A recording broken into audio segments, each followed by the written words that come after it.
Hello everyone, non stop English में एक बार फिर से आप सभी लोगों का बहुत बहुत स्वागत है। दोस्तों, आज मैं फिर से हाजिर हूँ एक और बहुत ही अच्छी स्टोरी के साथ जिसका टाइटल है द स्ट्रीट लाइब्रेरी। ठीक है, बहुत ही अच्छी स्टोरी है। चलिए फटाफट से इसका ट्रांसलेशन शुरू करते हैं। द स्ट्रीट लाइब्रेरी, स्ट्रीट का मतलब होता है गली। ठीक है, लाइब्रेरी का मतलब क्या होता है? पुस्तकालय, जहां पर हमें तरह तरह की बुक्स मिलती हैं पढ़ने के लिए। द स्ट्रीट लाइब्रेरी यानी कि गली के पुस्तकालय, एक ऐसा पुस्तकालय जो गली में खुला था, उसकी ये कहानी है। ठीक है। Arjun noticed that children in his neighbourhood spent hours on the streets playing और roaming without any access to books और एजुकेशन। अर्जुन नोटिस्ड यानी कि उसने ध्यान दिया, दैट कि चिल्ड्रन यानी बच्चे, इन यानी में, हिज नेबरहुड यानी कि उसका पड़ोस। पड़ोस का मतलब जो हमारे घर के आसपास का एरिया है उसको हम पड़ोस कहते हैं, नेबरहुड कहते हैं। स्पेंट, स्पेंट का मतलब बिताते थे। यह है स्पेंड की पास्ट फॉर्म, SPEND, स्पेंड करना यानी कि बिताना। आवर्स यानी घंटे। ऑन का मतलब पर या फिर के ऊपर। स्ट्रीट्स यानी गलियां। प्लेइंग यानी कि खेलते थे वे। और रोमिंग, और या रोमिंग का मतलब होता है ऐसे ही इधर उधर भटकना। ठीक है ना। विदाउट के बिना। एनी एक्सेस, एनी का मतलब कोई, एक्सेस का मतलब पहुंच। टू बुक्स, टू का मतलब के लिए। बुक्स यानी किताबें, पुस्तकें भी आप कह सकते हैं। और या एजुकेशन यानी शिक्षा। ठीक है, क्या बताती है ये line? Arjun noticed that, Arjun ने ध्यान दिया कि चिल्ड्रन इन हिज नेबरहुड, उसके पड़ोस के बच्चे, स्पेंट आवर्स, घंटों बिता देते थे, ऑन द स्ट्रीट्स, गलियों में घूमते हुए, प्लेइंग यानी खेलते हुए, और रोमिंग या फिर इधर उधर भटकते हुए, without any access to books, किताबों के लिए बिना किसी पहुंच के बिना, और एजुकेशन या फिर शिक्षा के लिए किसी भी प्रकार की कोई पहुंच के बिना। यानी कि उनके पास बुक्स और एजुकेशन यानी कि पढ़ाई लिखाई के लिए कोई पहुंच नहीं थी कि किस प्रकार वो किताबों तक पहुंचे या फिर एजुकेशन तक पहुंचे, इसलिए वो गलियों में इधर उधर खेलते हुए भटकते रहते थे। ठीक है। He decided to do something small but meaningful. He decided यानी कि उसने निश्चय किया, टू डू करने के लिए या फिर करने का। समथिंग का मतलब कुछ, स्मॉल यानी छोटा, बट लेकिन, मीनिंगफुल, मीनिंगफुल का मतलब सार्थक, सार्थक भी आप कह सकते हैं, अर्थपूर्ण भी कह सकते हैं, यानी जिसका कोई मतलब हो, अर्थ हो। ठीक है। He decided to do something small but meaningful, उसने कुछ छोटा सा लेकिन कुछ अर्थपूर्ण करने का निश्चय किया, यानी कोई छोटा सा काम करेगा लेकिन उसका बड़ा सा मतलब होगा। ही collected old books from friends and neighbours. He collected यानी उसने, कलेक्ट करने का मतलब क्या होता है? इकट्ठा करना, तो इकट्ठा की। ओल्ड बुक्स यानी कि पुरानी किताबें। फ्रॉम का मतलब से, फ्रेंड्स यानी मित्र या फिर दोस्त, एंड और नेबर्स यानी पड़ोसी, तो मित्रों से और पड़ोसियों से उसने कुछ पुरानी किताबें इकट्ठा की। एंड और converted a small corner, converted का मतलब होता है बदल देना, बदल देना मतलब उसका रूप बदल देना। ठीक है, तो बदल दिया। अ स्मॉल कॉर्नर, एक छोटा, कॉर्नर का मतलब होता है कोना, ऑफ का मतलब का, के की, हिज यानी कि उसका, home into a mini library, home का मतलब घर, इनटू का मतलब में, अ एक, मिनी का मतलब होता है छोटा सा, लाइब्रेरी यानी कि पुस्तकालय, ठीक है। ही कलेक्टेड ओल्ड बुक्स, उसने पुरानी किताबें इकट्ठा की, फ्रॉम फ्रेंड्स मित्रों से, एंड नेबर्स और पड़ोसियों से, एंड कन्वर्टेड और बदल दिया, a small corner of his home, अपने घर का एक छोटा सा कोना, अपने घर के एक छोटे से कोने को उसने बदल दिया, इनटू अ मिनी लाइब्रेरी, एक छोटे से पुस्तकालय में, ठीक है। Every evening he invited children to read, learn and share stories. Every evening यानी हर शाम, ही इनवाइटेड, ही यानी उसने, इनवाइटेड, इनवाइट करने का मतलब होता है किसी को निमंत्रण देना, यानी कि आमंत्रित करना, अपने यहां बुलाना, ठीक है। तो आमंत्रित किया किसे, चिल्ड्रन यानी कि बच्चों को, टू रीड, टू का मतलब यहां पर के लिए है, रीड का मतलब पढ़ना, तो पढ़ने के लिए, लर्न सीखने के लिए, एंड और शेयर स्टोरीज, शेयर का मतलब बांटना या फिर साझा करना, किसको, स्टोरीज को, यानी कि कहानियों को, ठीक है। एवरी इवनिंग हर शाम, ही इनवाइटेड चिल्ड्रन, उसने बच्चों को आमंत्रित किया, यानी कि बच्चों को बुलाया, टू रीड पढ़ने के लिए, लर्न सीखने के लिए, एंड शेयर स्टोरीज और कहानियों को बांटने के लिए, ठीक है ना। स्लोली मोर किड्स ज्वाइंड, स्लोली यानी कि धीरे धीरे, मोर का मतलब अधिक यानी और ज्यादा, किड्स यानी बच्चे, जॉइंड यानी ज्वाइन हो गए, यानी कि जुड़ गए, उसके पुस्तकालय से धीरे धीरे अब और अधिक बच्चे जुड़ गए। Parents appreciated his effort, parents यानी माता पिता, उन बच्चों के जो माता पिता थे उन्होंने क्या किया, अप्रिशिएटेड, अप्रिशिएट करना यानी कि सराहना करना, तो सराहना की या फिर प्रशंसा की, हिज एफर्ट उसके प्रयास की, ठीक है। एंड सून, और सून का मतलब जल्दी ही,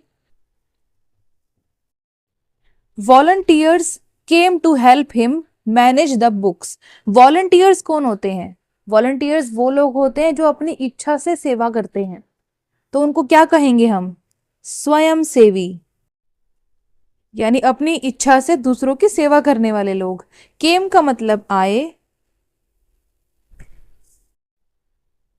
टू हेल्प हिम, टू का मतलब के लिए, हेल्प करना यानी कि मदद करना, हिम यानी उसे, मैनेज द बुक्स, मैनेज करना यानी कि प्रबंध करना, बुक्स, बुक्स यानी किताबें या फिर पुस्तकें। एक बात कहूं आपको, जो किताब वर्ड है ना, वो हमारी हिंदी में नहीं है, ये उर्दू से लिया गया है।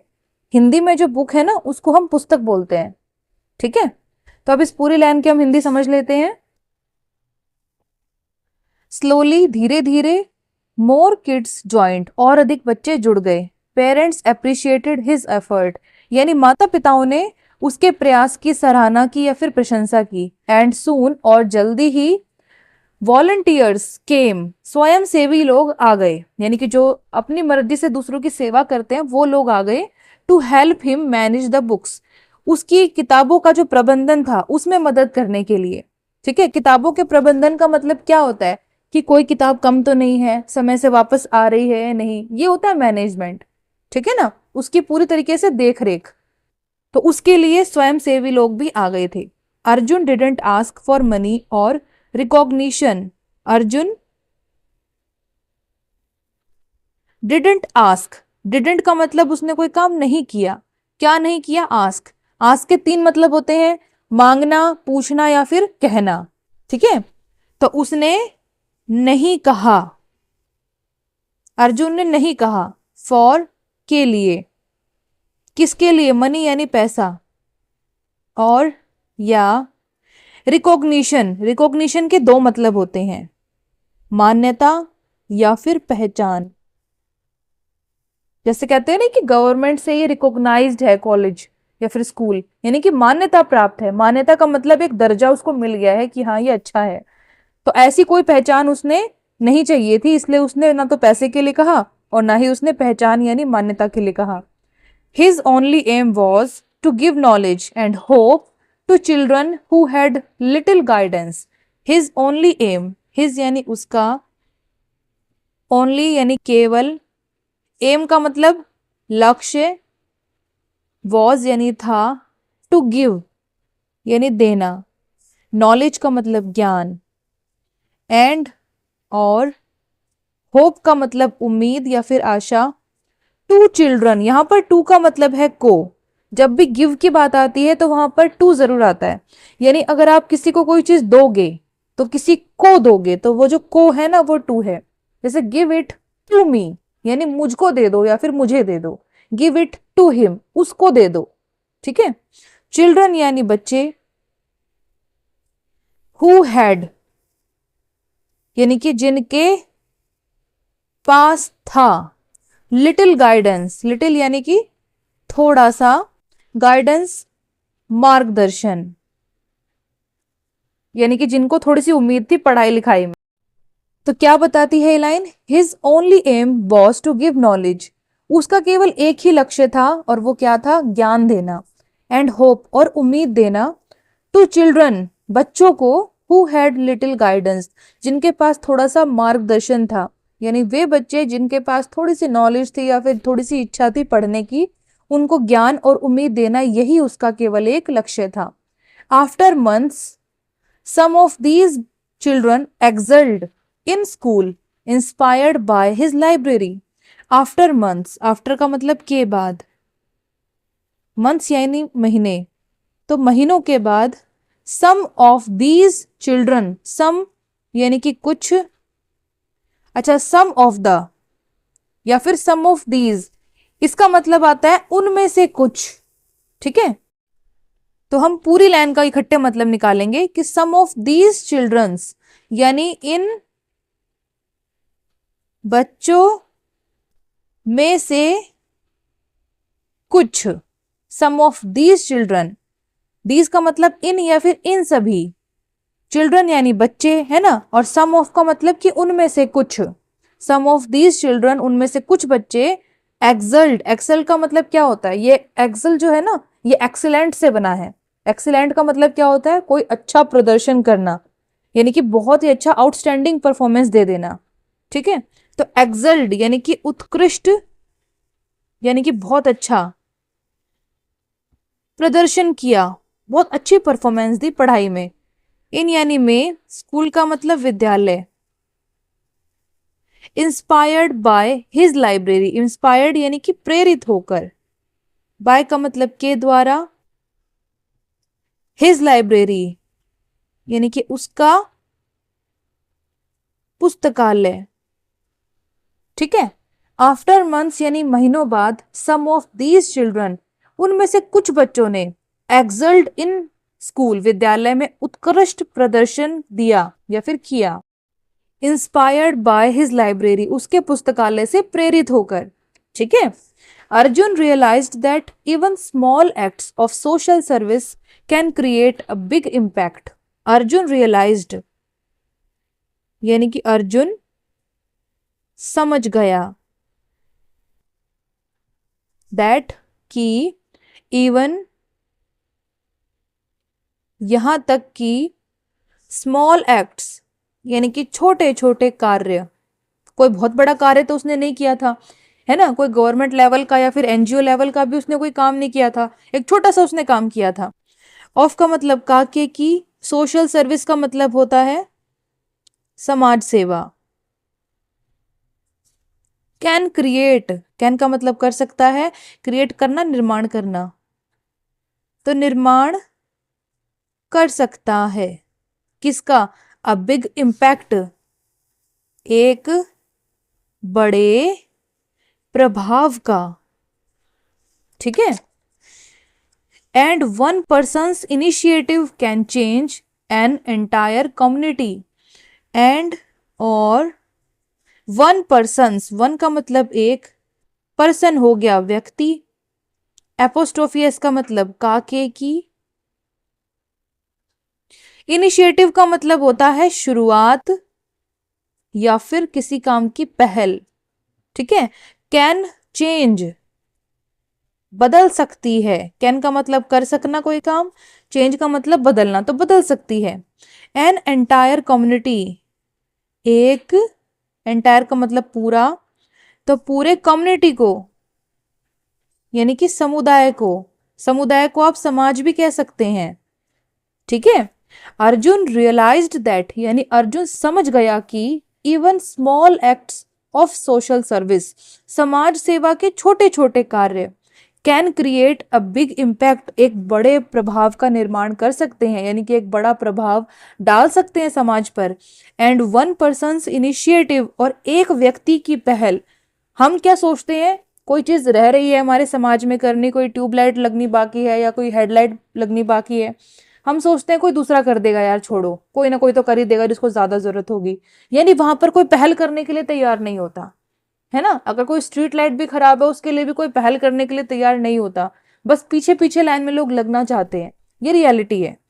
तो यहाँ पर वही चीज बताई गई है कि एक आदमी की, एक व्यक्ति की जो शुरुआत है, पहल है, can create an entire community, वो पूरे समुदाय को, पूरे समाज को बदल सकती है।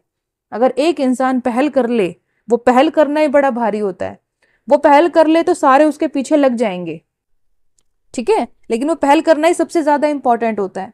तो अगर कोई पहल करता है, इनिशिएटिव करता है, तो पूरा समाज उसको साथ देता है और पीछे पीछे उसके बदल जाता है। तो दोस्तों इसी के साथ ये पूरी स्टोरी खत्म हो गई। इसमें हमने क्या सीखा कि अर्जुन नाम के एक लड़के ने एक छोटी सी पहल शुरू की, यानी अपने घर के छोटे से कोने को छोटी सी लाइब्रेरी में वो तब्दील कर दिया, बदल दिया, है ना। और उससे क्या हुआ कि जो बच्चे उसके गली में आवारा भटकते थे, जिनके अंदर पढ़ने का इंटरेस्ट था, वो उसकी लाइब्रेरी से जुड़ गए। और जब लाइब्रेरी से जुड़ गए तो उनके जो पेरेंट्स थे उन्होंने भी बहुत इस चीज को अप्रिशिएट किया। तो जो वॉलेंटियर्स थे, स्वयं सेवा करने वाले लोग थे, वो भी उसके पुस्तकालय से जुड़ गए। लेकिन अर्जुन में किसी पैसे की कोई डिमांड नहीं थी, उसके अंदर रिकॉग्निशन की भी कोई इच्छा नहीं थी, यानी कोई मान्यता उसको सरकारी मिल जाए, है ना, या फिर उसकी कोई पहचान बन जाए, उसको कोई फेम मिल जाए, वो भी उसकी इच्छा नहीं थी। तो यहाँ पर अर्जुन की उस छोटी सी चीज का बहुत बड़ा प्रभाव समाज पर पड़ा, ठीक है, और बहुत अच्छा वो असर पड़ा। ये आज की स्टोरी हमें सिखाती है। तो इस स्टोरी का word to word Hindi translation हो गया खत्म। अब हम फटाफट से इसको एक बार अच्छे से पढ़ लेते हैं, क्योंकि हर चीज की रिवीजन करनी बहुत ज्यादा जरूरी होती है, ठीक है। तो आज का टाइटल है द स्ट्रीट लाइब्रेरी, यानी कि गली का पुस्तकालय। अर्जुन नोटिस्ड दैट, अर्जुन ने ध्यान दिया कि चिल्ड्रन इन हिज नेबरहुड, उसके पड़ोस में बच्चे, स्पेंट आवर्स, घंटों बिताते थे, ऑन द स्ट्रीट्स, गलियों पर, प्लेइंग, खेलते हुए, और रोमिंग या फिर भटकते हुए इधर उधर, without any access to books और एजुकेशन, यानी किताब और शिक्षा के लिए किसी भी प्रकार की कोई पहुंच के बिना। He decided to do something small but meaningful, उसने कुछ छोटा लेकिन अर्थपूर्ण करने का निश्चय किया। ही कलेक्टेड ओल्ड बुक्स, उसने पुरानी किताबें इकट्ठा की, फ्रॉम फ्रेंड्स, मित्रों से, एंड नेबर्स, और पड़ोसियों से, and converted a small corner of his home into a mini library, और अपने घर का एक छोटा सा कोना उसने एक छोटे से पुस्तकालय में बदल दिया। एवरी इवनिंग, हर शाम, ही इनवाइटेड चिल्ड्रन, उसने बच्चों को आमंत्रित किया, टू रीड, पढ़ने के लिए, लर्न, सीखने के लिए, एंड शेयर स्टोरीज, और कहानियों को साझा करने के लिए या फिर बांटने के लिए। स्लोली, धीरे धीरे, मोर किड्स जॉइंड, और अधिक बच्चे जुड़ गए। पेरेंट्स अप्रिशिएटेड हिज एफर्ट, माता पिता ने, यानी जो बच्चों के माता पिता थे, उन्होंने उसके प्रयास की सराहना की, यानी तारीफ की। एंड सून, और जल्दी ही, वॉलंटियर्स, यानी स्वयं सेवी, केम टू हेल्प हिम, उसकी मदद के लिए आ गए। मैनेज द बुक्स, यानी कि किताबों के प्रबंधन के लिए। Arjun didn't ask for money और रिकॉग्निशन, यानी अर्जुन ने पैसे या फिर पहचान के लिए कुछ नहीं कहा। हिज ओनली एम वॉज, उसका केवल एक ही लक्ष्य था, टू गिव नॉलेज, ज्ञान देना, एंड होप, और उम्मीद देना, टू चिल्ड्रन, बच्चों को, हु हैड लिटिल गाइडेंस, जिनके पास थोड़ा सा मार्गदर्शन था, यानी कि इच्छा थी। आफ्टर मंथ्स, महीनों के बाद, सम ऑफ दीज चिल्ड्रन, इनमें से कुछ बच्चों ने, एक्सल्ट इन स्कूल, विद्यालय में उत्कृष्ट प्रदर्शन किया, यानी बहुत अच्छी performance the. Inspired by his library, उसके पुस्तकालय के द्वारा प्रेरित होकर। अर्जुन रियलाइज्ड दैट, अर्जुन समझ गया कि even small acts of social service, यहाँ तक कि समाज सेवा के छोटे छोटे काम, can create a big impact, एक बड़े प्रभाव का निर्माण कर सकते हैं। एंड वन पर्सन्स इनिशिएटिव, और एक व्यक्ति की पहल, कैन चेंज, वो बदल सकती है, एन एंटायर कम्युनिटी, एक पूरे समाज को। ठीक है, अगर कोई एक इंसान किसी अच्छे काम की पहल करता है तो धीरे धीरे धीरे धीरे लोग अपने आप उसमें जुड़ने लगते हैं। ठीक है, ये रियलिटी है। तो कैसी लगी दोस्तों आपको ये स्टोरी, द स्ट्रीट लाइब्रेरी, यानी गली का पुस्तकालय? मुझे कमेंट सेक्शन में जरूर बताइएगा। अच्छी लगी आपको स्टोरी तो प्लीज लाइक शेयर सब्सक्राइब जरूर कीजिएगा मेरे चैनल को। अब हम फिर से मिलते हैं दोबारा एक दूसरी मजेदार स्टोरी के साथ। तब तक के लिए stay tune to my channel. Thanks for watching and God bless you all.